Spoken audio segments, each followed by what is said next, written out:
الصديقين الذين إذا ذكر الله وجلت قلوبهم صدق الله العظيم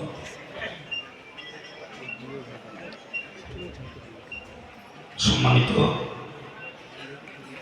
জামিয়ার এই ঐতিহাসিক সমাবেশের সঞ্চালক কৃষ্ণপতি ছোট ভাই কালাজ মাওলানা মুক্তার হিসেবে আমাদের সংগঠনের সর্বস্তরের কর্মকর্তা, জামিয়ার পরিচালক সমিতি, দেশ বিদেশ থেকে আগত জামিয়ার প্রতি নিবেদিত প্রাণ, হিতাকাঙ্ক্ষী, দরদি, দাতা, সহযোগী, সর্বস্তরের শ্রোতাবৃন্দ, আমার সহকর্মী, জামিয়ার শিক্ষক, ঐতিহাসিক ছাত্রবৃন্দ, সকলকে শ্রেণী অনুপাতে বড়দের প্রতি শ্রদ্ধা, সমবয়স্কদের প্রতি শুভেচ্ছা, ছোটদের প্রতি স্নেহ শিষ্ণানী